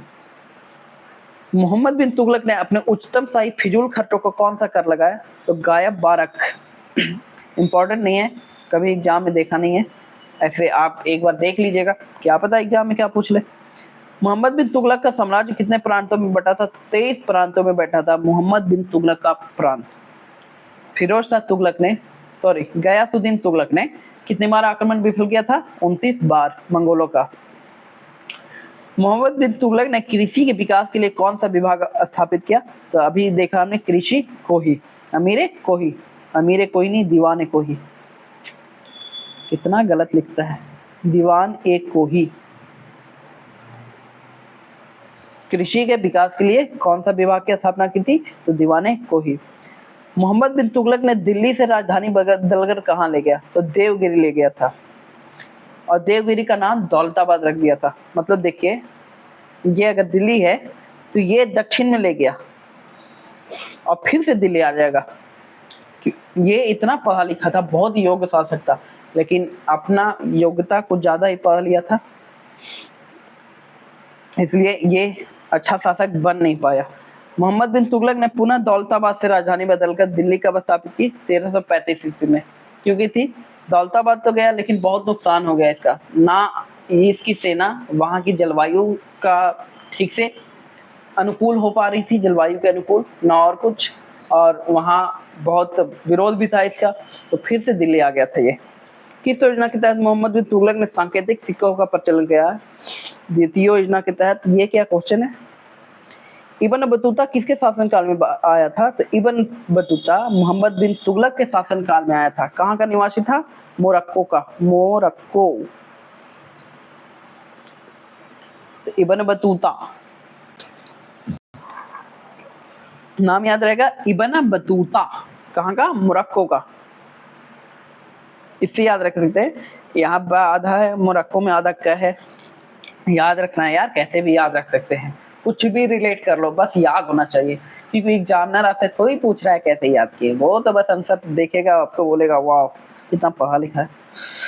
मोहम्मद बिन तुगलक के इब्न बतूता को दिल्ली के किस पद पर नियुक्त किया था? तो मोहम्मद बिन तुगलक इब्न बतूता के ज्ञान से इतना प्रभावित हुआ था कि दिल्ली का काजी बना दिया गया था। काजी कौन होता है? सजा देने वाला, जज जिसको आप बोल सकते हो। तो प्रमुख काजी के पद पे इब्न बतूता को नियुक्त कर दिया गया था। किसके सल्तनत काल में प्रचलित डाक व्यवस्था का विस्तृत वर्णन दिया गया है? इब्न बतूता ने किया है मोहम्मद बिन तुगलक के समय। अब इतना अच्छा पद देगा तो बड़ाई तो करेगा ही ना। नेक्स्ट क्वेश्चन है, मोहम्मद बिन तुगलक के उत्तराधिकारी फिरोज शाह तुगलक कब बना? तो 1351 ईस्वी में मोहम्मद बिन तुगलक को राजगद्दी पर से हटा के फिरोज शाह तुगलक शासक बन गया। फिरोज शाह तुगलक मोहम्मद बिन तुगलक का कौन था? तो चचेरा भाई था। उदयगिरी में पुरी के जगन्नाथ मंदिर को किसने ध्वस्त किया था? याद रखिएगा, पुरी का जगन्नाथ मंदिर को ध्वस्त फिरोज शाह तुगलक ने किया था। आपने बहुत जगह पढ़ा होगा कि बोला जाता है कि मुस्लिम जो थे, मुस्लिम राजा, उन्होंने मंदिर बनवाने का भी काम किया है। मुझे एक सोर्स ऐसा नहीं मिला अभी तक जिसने बताया कि हाँ मुस्लिम राजाओं ने मंदिर बनवाने का काम किया है। हाँ, मंदिर ध्वस्त करने का बहुत सारा काम किया उसने। और जगन्नाथ मंदिर को किसने ध्वस्त किया? फिरोज शाह तुगलक ने। क्वेश्चन है, सोमनाथ मंदिर को किसने ध्वस्त किया था? सोमनाथ मंदिर। आपसे एक और क्वेश्चन है, नालंदा यूनिवर्सिटी को किसने ध्वस्त किया था? नालंदा यूनिवर्सिटी को किसने ध्वस्त किया था? ये दो क्वेश्चन आप अभी रिवाइज करेंगे और अभी कमेंट बॉक्स में कमेंट करेंगे। उदयगिरी में पुरी के जगन्नाथ मंदिर को किसने ध्वस्त किया? तो फिरोज शाह तुगलक ने। मैंने आपसे कुछ क्वेश्चन पूछा था ना। हाँ, चालीसा दल को किसने बनाया था? तो इल्तुतमिश ने बनाया था चालीसा दल को। नागरकोट के प्रसिद्ध ज्वालामुखी मंदिर को किसने ध्वस्त किया था? तो फिरोज शाह तुगलक ने नागरकोट के प्रसिद्ध ज्वालामुखी मंदिर को किसने ध्वस्त किया था? ज्वालामुखी मंदिर क्या था? एक गैस निकलती है, हमेशा ज्वाला जलती रहती है, वहां आग जलती रहती है, लेकिन उसको खोदा जाए ना तो गैस नहीं मिलती है, इसीलिए उसकी बड़ी श्रद्धा है, पूजा की जाती है। किस सुल्तान ने फलों की गुणवत्ता का सुधार के उपाय किए थे? फिरोज शाह तुगलक ने फलों की गुणवत्ता के सुधार के उपाय किए थे। नेक्स्ट क्वेश्चन आपका है, किस सुल्तान के दरबार में सबसे अधिक गुलाम थे? तो फिरोज शाह तुगलक के समय सबसे अधिक गुलाम थे। और याद रखिएगा, गुलाम प्रेमी भी होते थे कभी कभी। अलाउद्दीन खिलजी आपके दिमाग में आया होगा। फिरोज शाह तुगलक ने केवल 4 प्रकार का कर लगाया था। कौन कौन थे? खराज, खुमस, जजिया, जकात। कौन कौन? खराज, खुमस, जजिया, जकात। फिरोज शाह तुगलक ने सिंचाई की सुविधा के लिए कितनी नहरें बनाई? तो 5 नहरों का निर्माण करवाया था फिरोज शाह तुगलक ने। जीटी रोड किसने बनवाया था? जीटी रोड बनवाया था आपके शेर शाह सूरी ने। शेर शाह सूरी। शेर शाह सूरी का मकबरा कहाँ है? शेर शाह सूरी का मकबरा है आपका सासाराम में। नेक्स्ट क्वेश्चन देखिए, फिरोज शाह तुगलक ने कितने बाग लगवाए? 1200 लगभग बाग लगवाए हैं फिरोज शाह तुगलक ने। फिरोजाबाद, हिसार, फतेहाबाद, जौनपुर तथा फिरोजपुर नामक नगर को किसने बनाया? फिरोज शाह। इसमें फिरोजपुर और फिरोजाबाद तो आप आसानी से जज कर लोगे फिरोज शाह, लेकिन हिसार, फतेहाबाद, जौनपुर ये आपको याद रखना पड़ेगा। फिरोज शाह तुगलक को सबसे ज्यादा कौन सी नगर पसंद थी? तो सबसे ज्यादा इसको फिरोजाबाद पसंद थी। दिल्ली के पास है फिरोजाबाद। नेक्स्ट क्वेश्चन है आपका, रट और टोपरा से अशोक स्तंभों को लाकर किसने दिल्ली में स्थापित किया था? तो फिरोज शाह तुगलक ने दिल्ली अशोक स्तंभों को लाकर रट और टोपरा से दिल्ली में स्थापित किया था। अशोक स्तंभ में एक बैल हुआ करता था, इसको अभी राष्ट्रपति भवन में रखा गया है। तो ये सब भी याद रखिएगा, आप करंट का क्वेश्चन है, पूछेगा। नेक्स्ट क्वेश्चन है, फिरोज शाह तुगलक ने अशक्त स्त्रियों, विधवाओं एवं लड़कियों की सहायता के लिए किस विभाग की स्थापना की थी? तो दीवाने खैरात की स्थापना की थी। और दासों की देखभाल हेतु दीवाने बंदगाह। नेक्स्ट क्वेश्चन है, किस सुल्तान ने बेरोजगार को रोजगार दिया था? तो हर सुल्तान बेरोजगार को ही रोजगार देता है, ऐसा थोड़ी है कोई कलेक्टर है उसको हम रोजगार दे रहे हैं, बेरोजगार को ही रोजगार दिया जाता है। ये क्वेश्चन का कोई मायने नहीं बनता है। फिरोज शाह तुगलक ने सैनिकों को वेतन किस रूप में दिया? तो जागीर के रूप में। हाँ, एक और क्वेश्चन, अलाउद्दीन खिलजी जो था उसने सैनिकों को नगद वेतन देना प्रारंभ किया था। नगद, याद रखिएगा, कौन सा शासक ऐसा हुआ जिसने सैनिकों को नगद वेतन दिया? अलाउद्दीन खिलजी। फिरोज शाह तुगलक कैसे देता था? जमीन दे देता था, लो वहां की जमीन तुम्हारी। सिक्कों पर खलीफा का नायाब खुदाने वाला भारत का प्रथम शासक था फिरोज शाह तुगलक। फुतुहात फिरोज शाही किसकी आत्मकथा है? तो फिरोज शाह तुगलक की। आप तो इससे रिलेट कर ही लोगे। फिरोज शाह तुगलक की मृत्यु हो गई थी 1388 में। उसके बाद धीरे धीरे तुगलक वंश समाप्त हो जाएगा। 1388 में फिरोज शाह तुगलक की मृत्यु के बाद सल्तनत का अगला शासक तुगलक शाह हुआ। तुगलक वंश का अंतिम शासक कौन हुआ? नासिरुद्दीन महमूद। नासिरुद्दीन महमूद एक और जगह मिला होगा आपको, कहाँ मिला होगा? बलबन के पहले। बलबन के पहले आपको नासिरुद्दीन महमूद मिला होगा। बलबन का पोपट लाल था वो। तैमूर लंग ने किसके शासनकाल में भारत पर आक्रमण किया? तो नासिरुद्दीन मोहम्मद के शासनकाल में तैमूर लंग ने भारत पर आक्रमण किया था। तैमूर लंग किस वर्ष भारत पर आक्रमण किया? तो 1398 ईस्वी। किस वर्ष? 1398। तुगलक वंश का कौन सा शासक अपनी बुद्धिमत्ता एवं प्रजा पालन के लिए प्रसिद्ध था? तो अभी आपने बताया कि सबसे ज्यादा पढ़ा लिखा कौन था? मोहम्मद बिन तुगलक था। नेक्स्ट क्वेश्चन देखिए, किस तुगलक सुल्तान ने स्वयं को खलीफा का प्रतिनिधि बताया था? तो फिरोज शाह तुगलक ने स्वयं को खलीफा का प्रतिनिधि बताया था।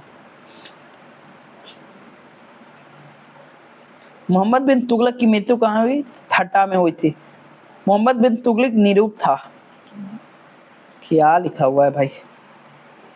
ब्राह्मणों पर जजिया कर सर्वप्रथम किसने लगाया था? ब्राह्मणों पर जजिया कर सर्वप्रथम फिरोज शाह तुगलक ने लगाया था। अलाउद्दीन खिलजी ने ब्राह्मणों पर जजिया कर नहीं लगाया था। किस राजवंश के अंतिम विजय राज का चतुर्वेदी हुआ? किस नगर को सिराज हिंद कहा जाता है? तो जौनपुर को सिराज हिंद कहा जाता है। अंबक का संबंध तुगलक वंश से था। और अलबरूनी जो था, अलबरूनी वो सुल्तान मोहम्मद के अनुरोध पर भारत आया था। किस सुल्तान ने सैनिक की सेवा को वंशानुगत बनाया? तो फिरोज शाह तुगलक ने सैनिक सेवा को वंशानुगत बनाया। वंशानुगत मतलब क्या बनाया? अगर सैनिक है, एक इंसान सैनिक है, तो उसका जो बेटा होगा वो भी सैनिक बनेगा, उसका जो बेटा होगा वो भी सैनिक बनेगा। तो ये किसने किया था? फिरोज शाह तुगलक ने। फिरोज शाह तुगलक द्वारा स्थापित दार अल सफा क्या है? तो एक खैराती अस्पताल है दार अल सफा। फिरोज शाह तुगलक की कौन सी नीति तुगलक साम्राज्य के लिए सर्वाधिक घातक सिद्ध हुई? तो सैनिक के पद को वंशानुगत बनाना। अब देखिए, सैनिक एक है, उसका बेटा बना, तो जितना सैनिक का एक्सपीरियंस उसके पापा का होगा वो तो दे देगा, तो वो समझ जाएगा कि ये जो सुल्तान है इसकी कमजोरी क्या क्या है। तो उसका फायदा किसने उठाया था? सैनिकों ने। अब्बा बिक्ष नामक 2 सिक्के चलाने का सर्व श्रेय जाता है फिरोज शाह तुगलक को। दिल्ली सल्तनत के ऐसा प्रथम शासक था मोहम्मद बिन तुगलक जिसने एक भवन का निर्माण करवाया था, भवन निर्माणशाला की स्थापित की थी। दिल्ली सुल्तान के किस सुल्तान को इतिहासकारों ने विरोधा का मिश्रण बताया? तो मोहम्मद बिन तुगलक को। क्यों विरोध होता था? राजधानी शिफ्ट की थी इसलिए विरोध होता था, प्लस ऐसा कर लगाता था क्योंकि ये पढ़ा लिखा था, ये सोचता था अलग, लेकिन जमीनी हकीकत कुछ और होती थी, इसलिए इसका बहुत विरोध होता था। तुगलक वंश के शासकों ने कब से कब तक दिल्ली सल्तनत पर शासन किया? तो 1320 से 1398 तक। कितना? 1320 से 1398 तक। शुरुआत किसने की थी तुगलक वंश की? गयासुद्दीन तुगलक ने। नहर निर्माण कराने वाले दिल्ली का प्रथम सुल्तान कौन सा? गयासुद्दीन तुगलक था, हमने पढ़ा। नेक्स्ट क्वेश्चन देखिए, फिरोज शाह तुगलक की धार्मिक नीति क्या थी? तो धर्मनिरपेक्षता और असहिष्णुता थी। देख रहे हैं, मंदिर तोड़ा था इसने। आज की धार्मिक नीति क्या थी? धर्मनिरपेक्षता, असहिष्णुता। ये क्वेश्चन में तो आपको यही आंसर टिक करना पड़ेगा, बाकी आप जानते हैं इसका कैसा चरित्र रहा होगा। गनीमत यानी युद्ध में लूटा धन में कितना हिस्सा फिरोज शाह तुगलक ने अपने सैनिकों को दिया था? 80% देता था। सोचिए, 80% अपने सैनिकों को देता था। सूफी संतों में कौन सुल्तान गयासुद्दीन का समकालीन था जिसके उससे अच्छे संबंध नहीं थे? तो निजामुद्दीन औलिया का नाम सुना होगा आपने, आपने वो गाना सुना होगा कुन फाया कुन, उसमें निजामुद्दीन औलिया का नाम आया है। आप सुनिएगा, मैं गा के नहीं सुना सकता, कॉपीराइट आ जाएगा। बेदार राजस्व की वसूली हेतु भूमि को ठेके पर देने की प्रथा किसने शुरू की थी? तो फिरोज शाह तुगलक ने शुरू की थी। मध्यकालीन इतिहास का प्रथम कल्याणकारी निरंकुश शासक किसे बोला जाता है? फिरोज शाह तुगलक को बोला जाता है निरंकुश शासक। निरंकुश क्या होता है? जो किसी का नहीं सुनता। अगर किसी का सुनता तो सैनिक को ये वंशानुगत थोड़ी बना देता, 80% थोड़ी देता था सैनिक को। दिल्ली सल्तनत के कुछ सुल्तान की उत्पत्ति हिंदू माँ से हुई थी, तो फिरोज शाह तुगलक की उत्पत्ति हिंदू माँ से हुई थी। किसने होनी की तेज आवाज के साथ एक महिला को अपने पति की हत्या करते देख तथा जलते कोयले लेने के दृश्यों का ध्यान पूर्वक वर्णन किया है। इंपॉर्टेंट नहीं है, बस एक बार देख लीजिए, इब्न बतूता है। नेक्स्ट वंश है आपका सैयद वंश। सैयद वंश की स्थापना किसने की थी? खिरीज खां ने। सैयद वंश की स्थापना खिरीज खां कब की थी? 1414 ईस्वी में। खिरीज खां ने सुल्तान की उपाधि धारण क्यों नहीं की? तैमूर आला की वजह से। खिरीज खां किसका सेनापति था? तैमूर लंग का सेनापति था खिरीज खां। किसका? तैमूर लंग का। इसलिए सुल्तान की उपाधि नहीं धारण करना चाहता था, क्योंकि इसके लिए तो सुल्तान कौन था? तैमूर लंग था। खिरीज खां का उत्तराधिकारी कौन हुआ? तो मुबारक शाह हुआ। देखिए सैयद वंश में ना एक खिरीज खां ही पढ़ने लायक है, उसके अलावा कुछ नहीं है। वो भी पढ़िएगा क्या? स्थापना किया था, इसके अलावा कुछ नहीं है। मुबारक नगर की स्थापना कभी सुना आपने? मुबारक नगर मुबारक शाह ने की थी। मुबारक शाह की राजगद्दी किसने प्राप्त की थी? तो याहया बिन अहमद सरहिंदी के अनुसार सरदारों ने तारीख मुबारक शाही की रचना किसने की? याहया बिन अहमद सरहिंदी ने की थी। मुबारक शाह का उत्तराधिकारी कौन हुआ? तो मोहम्मद शाह हुआ। और मोहम्मद शाह का अंतिम उत्तराधिकारी कौन हुआ? तो मोहम्मद शाह फरीद था। बस खत्म सैयद वंश। मोहम्मद शाह का अंतिम उत्तराधिकारी मोहम्मद शाह फरीद खान। अभी हमने देखा मोहम्मद शाह ने बहलोल को कौन सी उपाधि दी थी? ये कौन था बहलोल? यही आपका लोधी वंश का शुरुआत करेगा, बहलोल लोधी। नेक्स्ट क्वेश्चन देखिए, सैयद वंश का अंतिम शासक अलाउद्दीन आलम शाह था। तो दिल्ली का प्रथम अफगान शासक किसे बोला जाता है? तो प्रथम अफगान शासक था बहलोल लोधी। बाकी सब थे कहां से? तुर्की से। याद है? तुर्की से आया था मोहम्मद गौरी। उसके बाद आया कुतुबुद्दीन ऐबक। बहलोल लोधी अपने सरदारों को क्या कहकर पुकारता था? मुकर्र अली बोलता था। बहलोल लोधी द्वारा कौन सा सिक्का चलाया गया था? तो बहलोल सिक्का। इस तो आप देख के बता दीजिएगा, बहलोल लोधी द्वारा बहलोल सिक्का चलाया गया था। बहलोल लोधी के उत्तराधिकारी कौन हुए? तो सिकंदर लोधी बहलोल लोधी का उत्तराधिकारी कौन हुआ? और उसका असली नाम था निजाम खान। किसका? सिकंदर लोधी का। नेक्स्ट क्वेश्चन है, किसे पराजित कर सिकंदर लोधी ने बिहार तथा तिरहुत को दिल्ली में मिला लिया? तो जौनपुर के हुसैन शाह सरकी को पराजित कर सिकंदर लोधी ने बिहार को दिल्ली में मिला लिया था। आगरा नगर की स्थापना किसके द्वारा की गई थी? तो आगरा शहर की स्थापना सिकंदर लोधी को द्वारा की गई थी। वही आगरा जहां ताजमहल है, किसने बनवाया? शाहजहां ने। आगरा नगर की स्थापना किसने की थी? सिकंदर लोधी ने। कब डाली थी? 1504 ईस्वी में। भूमि मापने के लिए गज सिकंदर पैमाना किसने जारी किया? तो सिकंदर लोधी ने। गज सिकंदर पैमाना, ये से आप देख सकते हैं सिकंदर लोधी। नागरकोट के ज्वालामुखी मंदिर को मोती को तोड़कर टुकड़ों को हजारों की मांस तौलने के लिए दे दिया था, ये भी सिकंदर लोधी था। और इसको फिर से इतिहास हमें बोलेगा ये बहुत सहिष्णु राजा था। किसने मुसलमानों को ताजिया निकालने, ऋषियों, पीरों, मजारों की मजार पर जाने पर प्रतिबंध लगाया था? तो सिकंदर लोधी ने प्रतिबंध लगा दिया था। सिकंदर लोधी ने संस्कृत के आयुर्वेद ग्रंथ का किस नाम से अनुवाद कराया था? तो फरहंदे सिकंदरी। जो भी करता था इसमें सिकंदर नाम होता था, बस आगरा का नाम सिकंदर नहीं रखा इसमें। उसका सिकंदर लोधी का उत्तराधिकारी कौन हुआ? तो इब्राहिम लोधी। और यही इब्राहिम लोधी को हराकर हमारे बाबर जी, हमारे क्या बाबर ने मुगल वंश की नींव रखी थी यहाँ।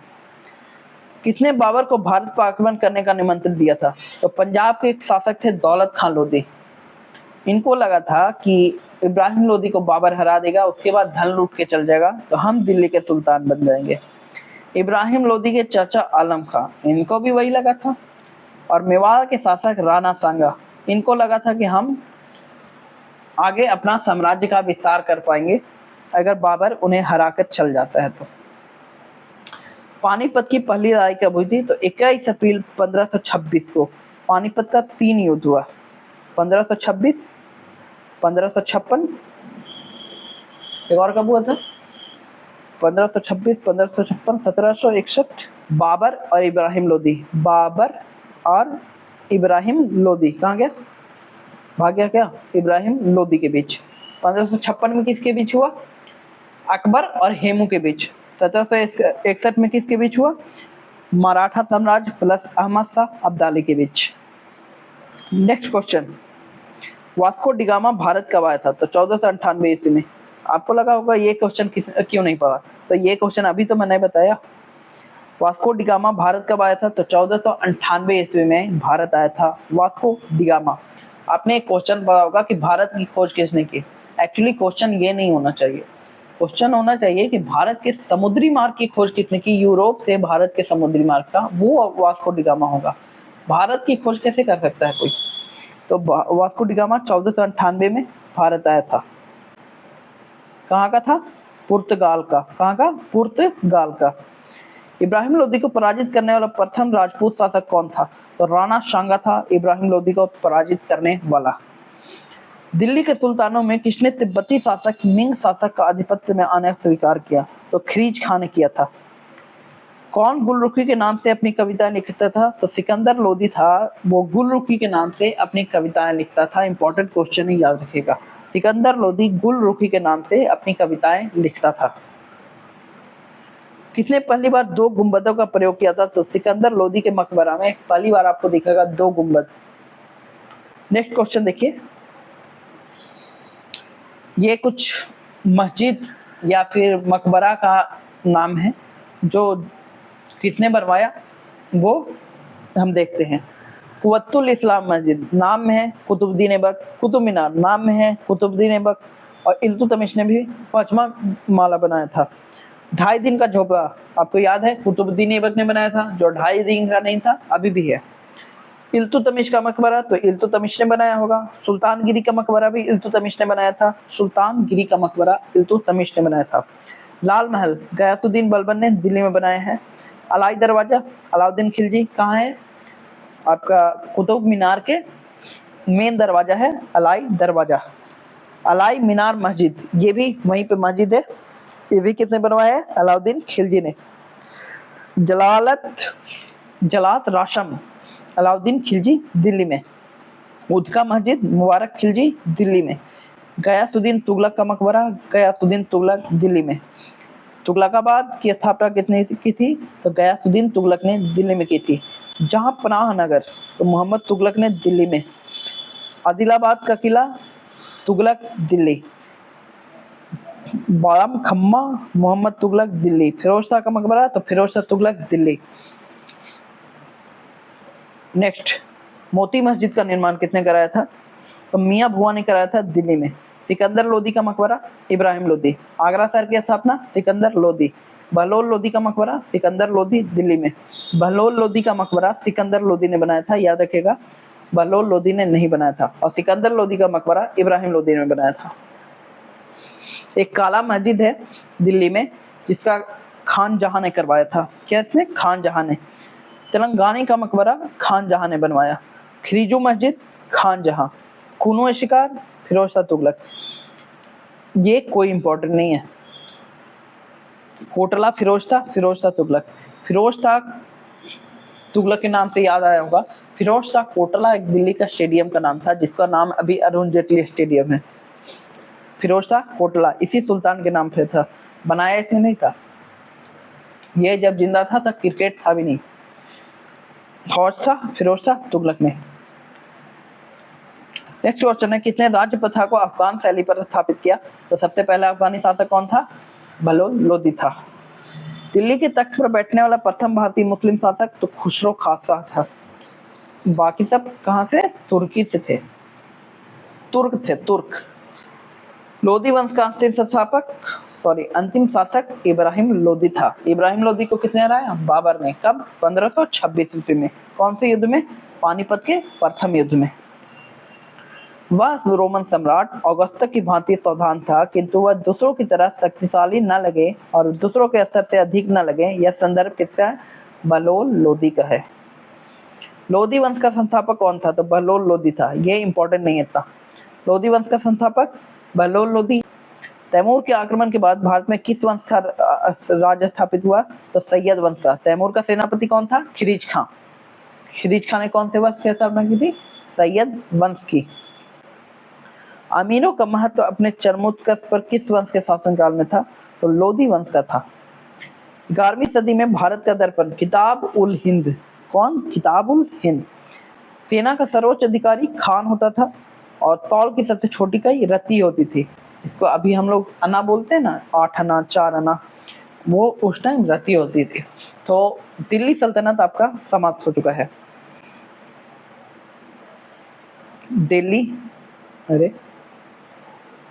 दिल्ली सल्तनत से हमने सारे क्वेश्चन डिस्कस कर लिए हैं।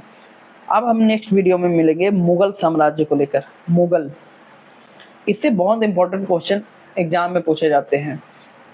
इस वीडियो में मैं आपको कुछ और बताता हूँ। विजयनगर साम्राज्य की स्थापना किसने की थी? हरिहर एवं बुक्का ने की थी। विजयनगर एक साम्राज्य था, हरिहर एवं बुक्का। कौन कौन से वंश आते हैं? हरिहर बुक्का दोनों भाई थे। विजयनगर में 4 वंश आते हैं, संगम, सालुब, तुलुब, अराविडु। चलिए अब हम मिलते हैं आपसे नेक्स्ट वीडियो में, मुगल साम्राज्य डिस्कस कर देंगे। तब तक के लिए अगर आपको वीडियो पसंद आई, हमारी मेहनत पसंद आई, तो प्लीज़ वीडियो को लाइक कीजिएगा और कमेंट बॉक्स में बताइएगा कि मुझे और किस चीज़ में सुधार करने की आवश्यकता है। आपसे नेक्स्ट वीडियो में, तब तक के लिए आप चैनल सब्सक्राइब कीजिए और बाकी वीडियो का मजा लीजिए। सारे वीडियो आपके एग्जाम के लिए बनाए जा रहे हैं।